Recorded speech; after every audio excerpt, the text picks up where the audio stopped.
स्वागत है आपका बी न्यूज नेशन में। मैं हूं आबिद हुसैन शेख। कांग्रेस समावेश में हमीद मुशर्रफ का बयान। केंद्र और राज्य की बीजेपी सरकार के जन विरोधी नीतियों के खिलाफ कांग्रेस की बृहत समावेश। बीजापुर के दरबार मैदान में आयोजित कांग्रेस की बृहत समावेश में बात करते हुए हमीद मुशर्रफ ने जिले की जनता कांग्रेस के साथ है। येडियुरप्पा की सरकार झूठी सरकार है। आने वाले दिनों में कांग्रेस के हाथ मजबूत करके सिद्धरामैया को फिर से सीएम बनाने का विश्वास जताया। सिद्धरामैया साहब, दिनेश गुंडूराव साहब, एमबी पाटिल साहब, ईश्वर खंडे साहब, एसआर पाटिल साहब, सीएस महादेव साहब, रामलिंगारेड्डी रेड्डी साहब, शिवानंद पाटिल साहब, आज राजू अलगूर साहब का टीकाकरण है।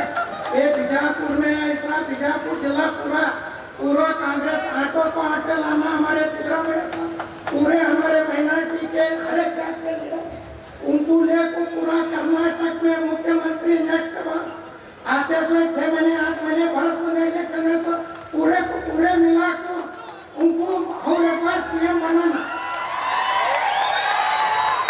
ये येडियुरप्पा की सरकार है, झूठी सरकार है। ये हमारे एमएलए को उन्होंने सीएम बने, उनको पहला पट उनको कार्ड को करना है।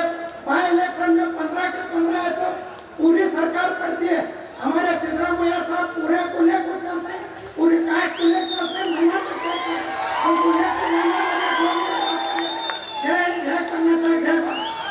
और खबरों के लिए देखते रहिए B news nation. B news nation के लेटेस्ट न्यूज़ों को अपने मोबाइल में देखने के लिए यूट्यूब में बी न्यूज नेशन के चैनल के सब्सक्राइब आइकॉन को दबाएं और फिर बेल आइकॉन को दबाने पर आप लेटेस्ट न्यूज़ों को देख सकते हैं।